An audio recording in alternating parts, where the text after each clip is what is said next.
What's up, HyperFast Nation? Our guest today built up a portfolio of 38 doors by the age of 26, becoming financially free in her early 20s with $20,000 a month in passive income. Welcome to the show, Rahcel Richards.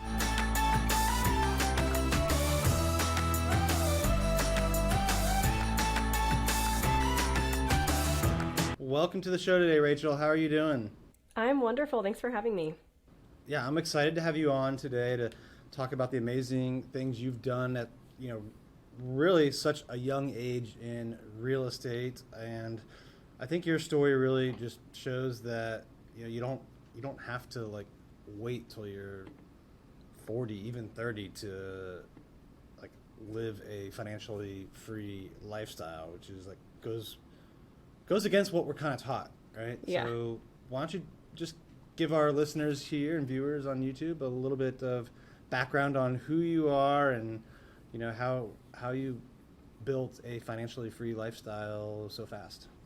Yeah, for sure. I am a lot of things. I'm a former financial advisor and a best-selling author, and I scaled my portfolio from 0 to 38 doors by the age of 26.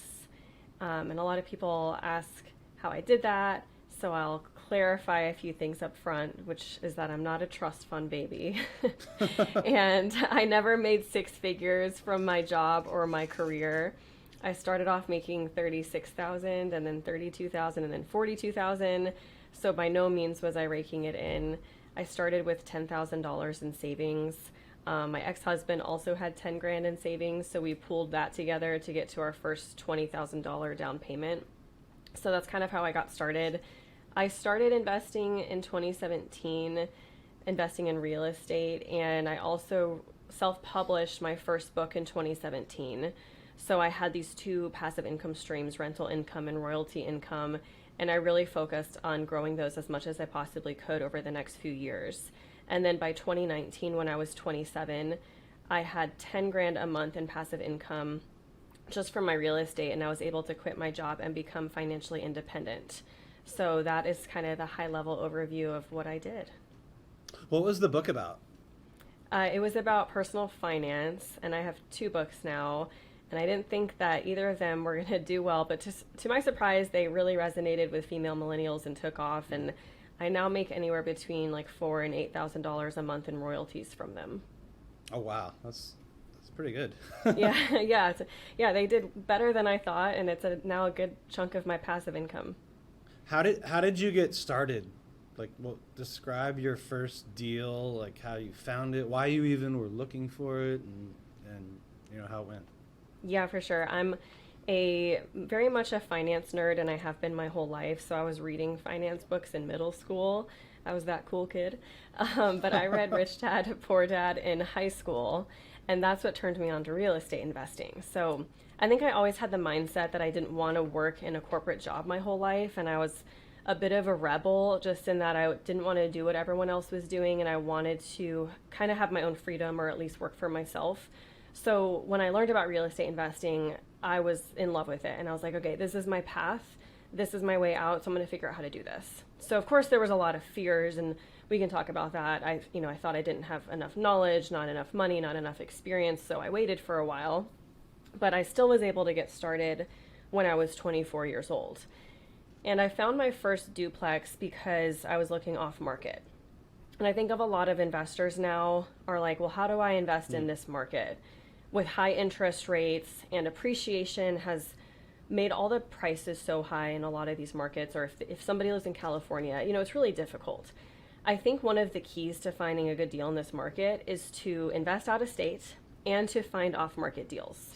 Because everyone's looking on Zillow, everyone's looking at the MLS. It's too competitive, it's too saturated.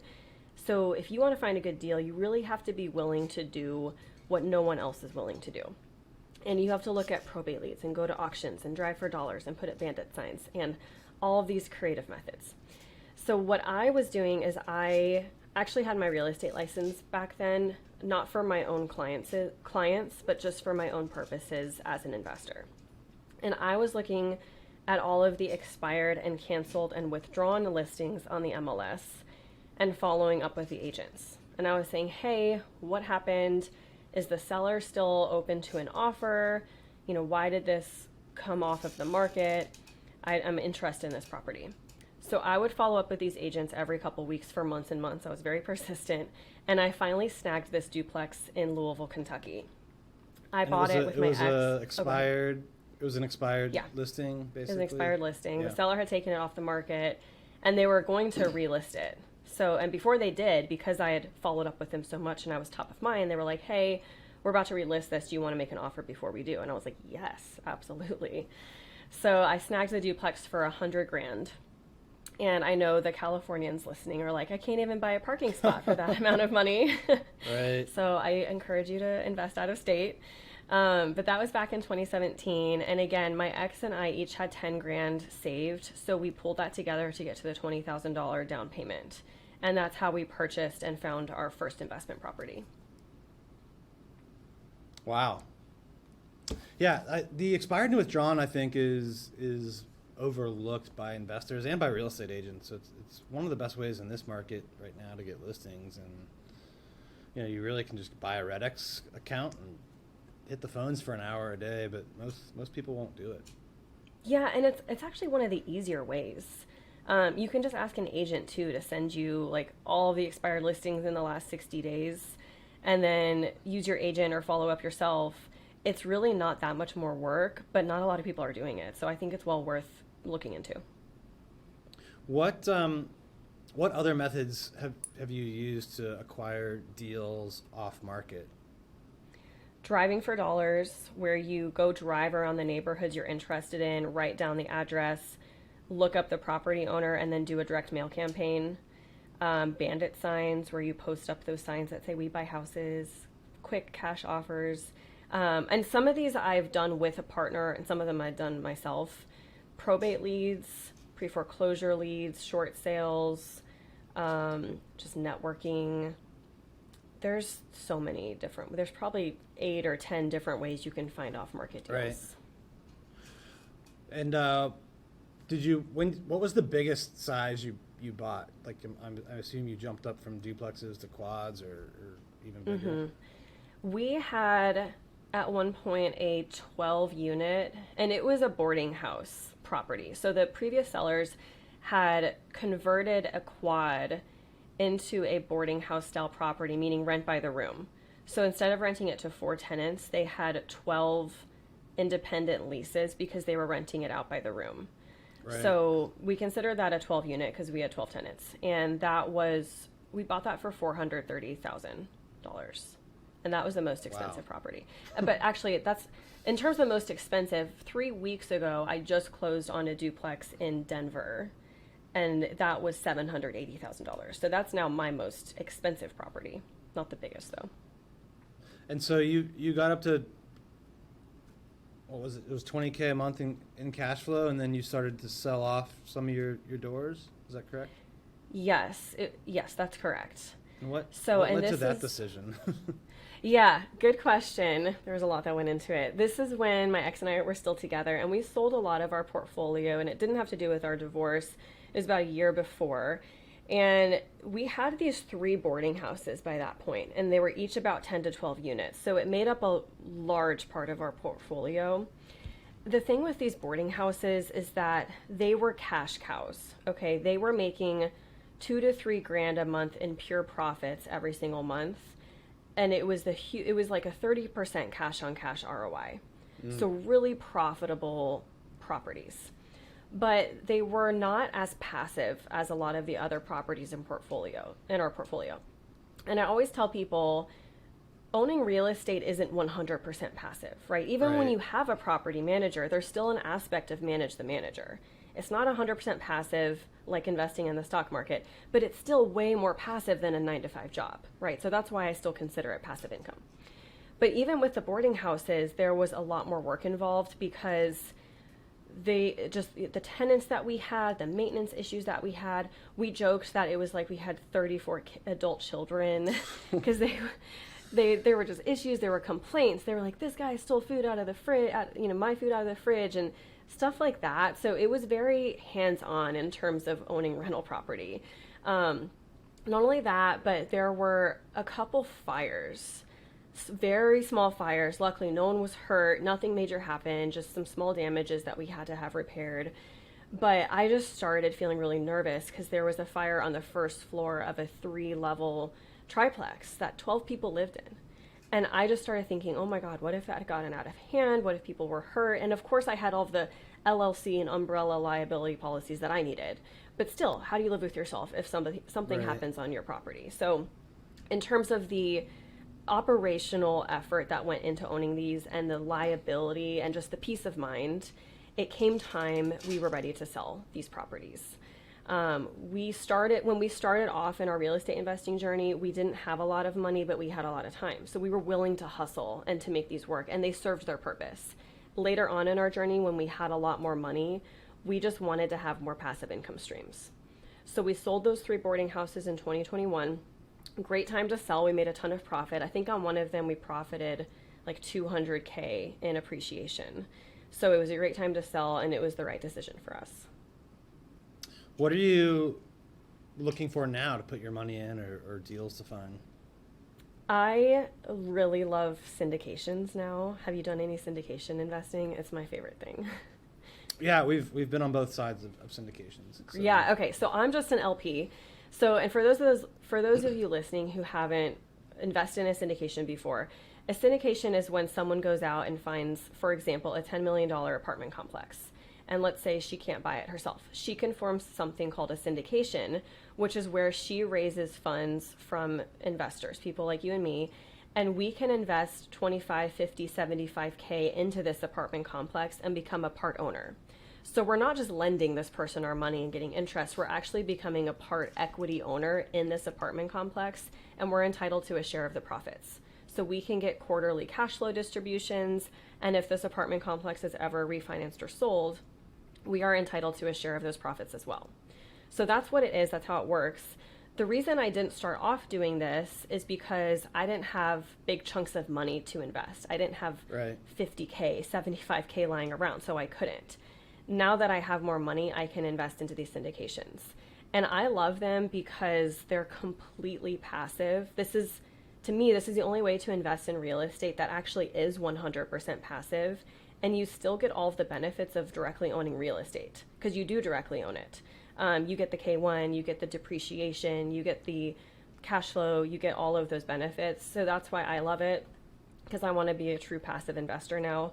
So I've only invested as an LP or limited partner so far. And I'm invested in 10, I believe. I think I have 300K total invested. And they're multifamily deals, most of them. Most of them are multifamily. I have a couple mobile home parks and a laundromat and an industrial warehouse. What do you look for in the deal and in the operator? Like, how do you find them, and then how do you vet them? Okay, yes, I love these questions. In the deal, what I look for is something that is already cash flowing up front. So there are some deals where it's like new construction and it's a new development, so it's not going to be cash flowing and it's just an appreciation play. Some people love that, but I'm more of a conservative investor, so I've never been one to invest for appreciation. I want to see that it's already making money and it's already cash flowing. So I'm looking for cash flow up front, and I'm also looking to get my principal back as quickly as possible. So I avoid syndications where it's like a 10-year hold and you don't get your principal back until 10 years or 7 years. I really like, 3 or 5 year holds, or if it's a 5 or 7 year hold, if there's a refinance, like in year 3 or 4, where I get part of my principal back at least, then I'll consider that. So those are some of the things. But a lot of people are like, well, how do you find a good syndication? And to your point, one of the questions you asked me is, how do you find a good operator? I think it is more about how do you find a good syndicator in the first place.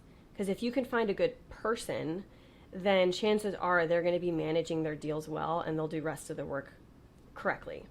So if you have like 5 hours to spend on this, I would recommend you spend 3 or 4 hours doing due diligence on the syndicator and 1 or 2 hours doing due diligence on the deal. Right. And the way that I've found the best indicators is through introductions. So being introduced directly to somebody, whether it's an investor I trust, a friend, somebody who has already invested with them, and can speak for them and say, hey, this person's great, he has a lot of experience. That's the way I've found the best syndicators.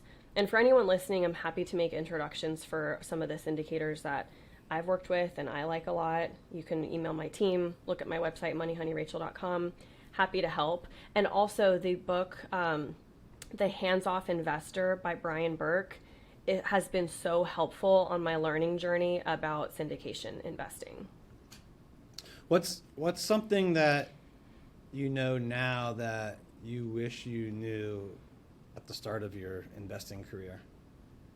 Ooh, there's so many things because I've made so many mistakes, and I'm glad you asked that because I think a lot of time we look at people and they're like, wow, they're doing everything right. But in reality, I did everything wrong. It feels like I've lost money. I've made mistakes. I've hired the wrong people.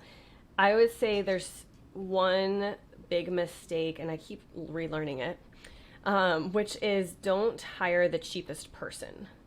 And I started off in my journey with this very frugal mindset, which has helped me succeed and become financially independent at a young age. But when you take that frugal mindset too far, it can hurt you, right? There's a difference between frugal and cheap. And there were times where I actually just became too cheap. So when I went to hire my first property managers, I went with the cheapest option instead of the best option. And being too cheap can cost you a lot more money in the long run. So when I hired the cheap property managers, and then 6 months in, they stole $6,000 of rent money from me one weekend, that cost me a lot more money. Whereas if I had gone with the reputable, licensed, insured property management company that actually cost more, that likely wouldn't have happened with them. And when you're building your team and hiring people, that's not the place to cut corners, right? You don't want to go with the cheapest option. And that goes for your attorney, your CPA, your contractor. The cheapest option is rarely the best option. So keep that in mind. Again, I'm saying this and I'm hoping I also hear this message because I keep making this mistake. So that's one lesson. And I think in terms of syndication investing specifically, one thing I didn't think to ask a few years ago was about the debt that the syndicators were taking on with their investments and asking them, hey, what is the interest rate on your bridge loan?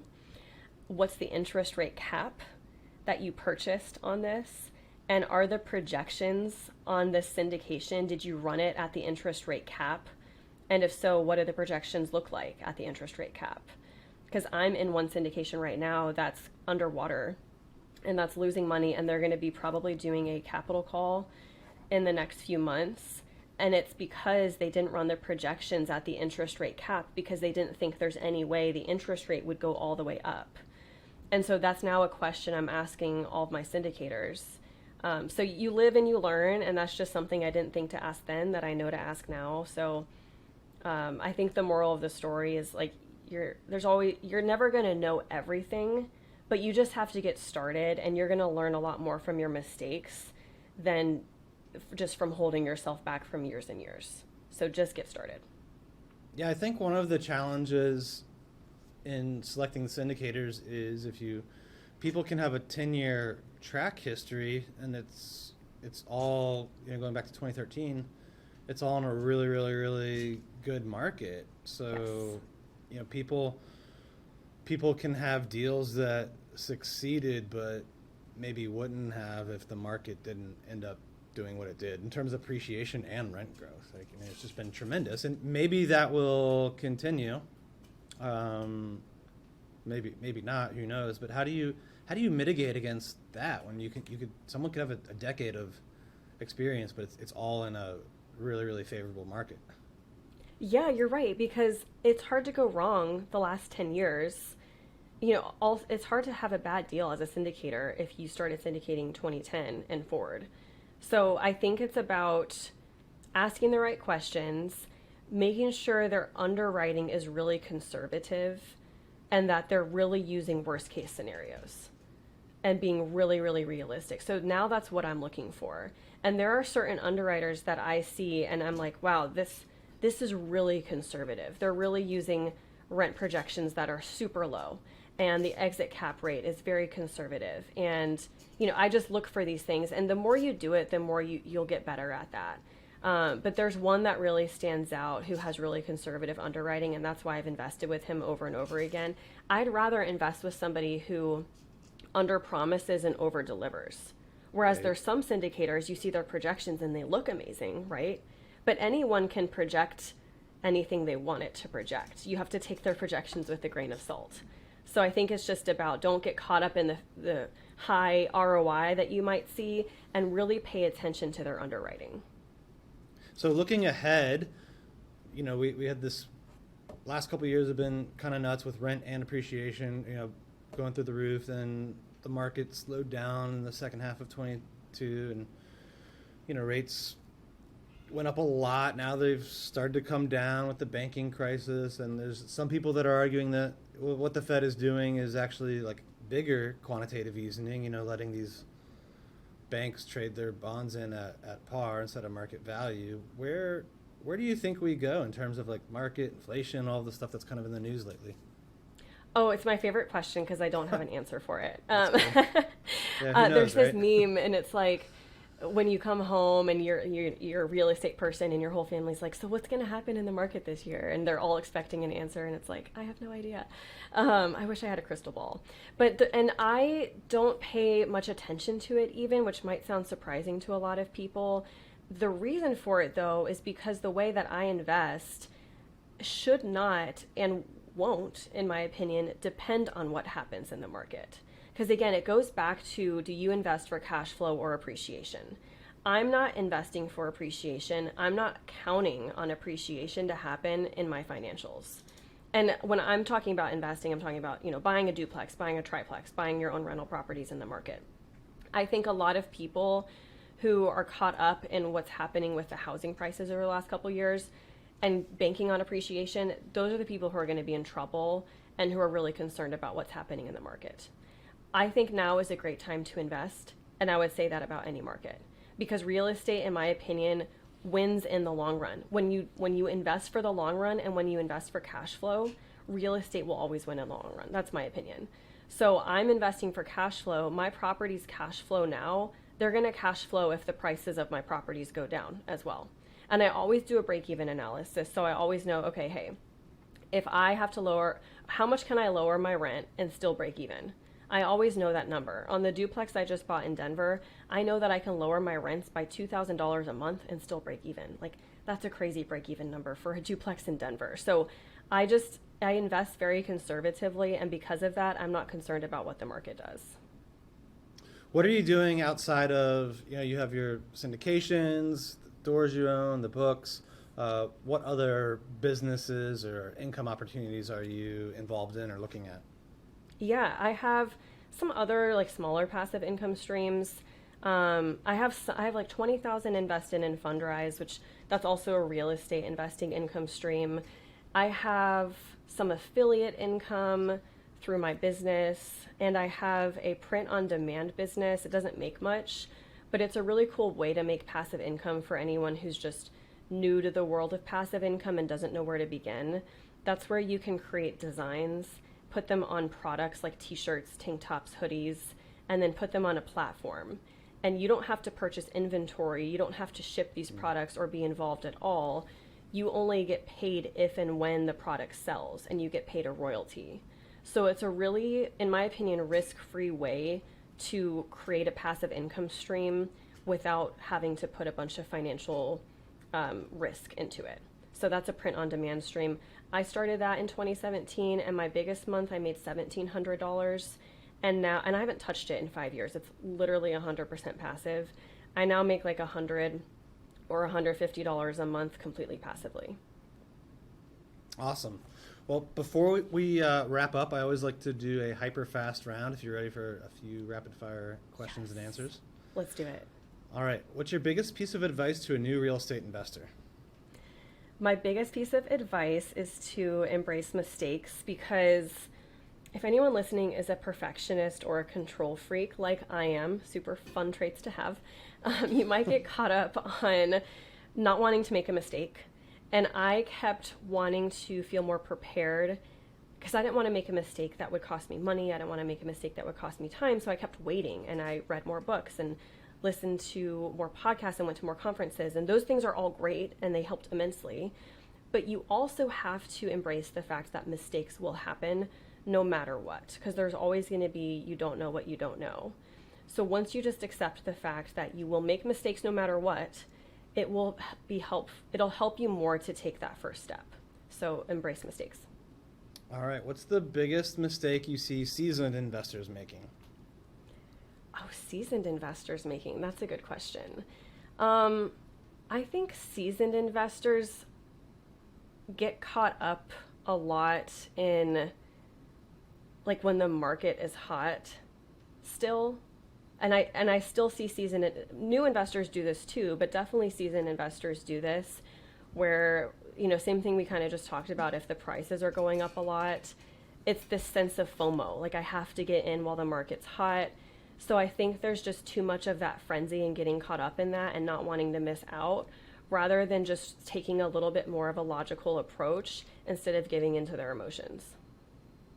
What's the biggest mistake you've made in your real estate career, and what did you learn from it, or how did you overcome it?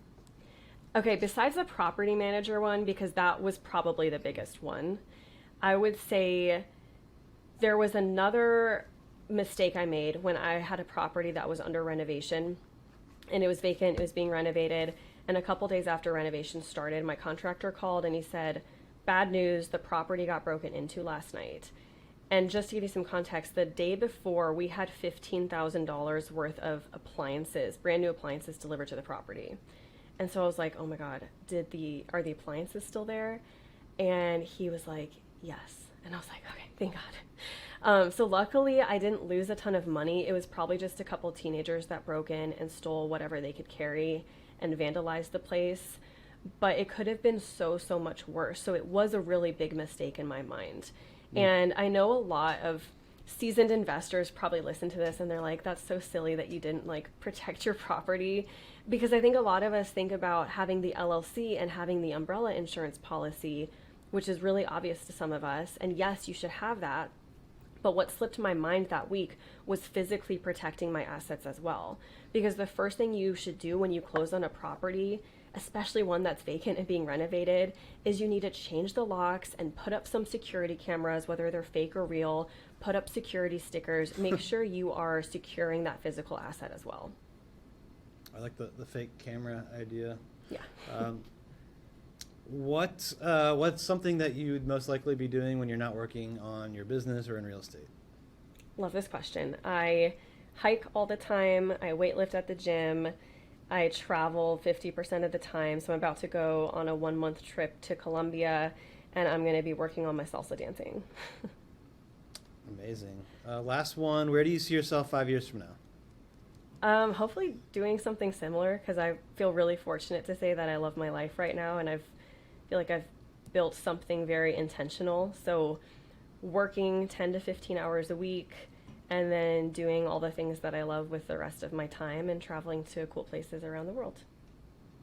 Amazing. Well, thank you so much for sharing your story today. I know you mentioned before we started that you have a free gift you can offer our listeners, so I'll give you a chance to talk about that.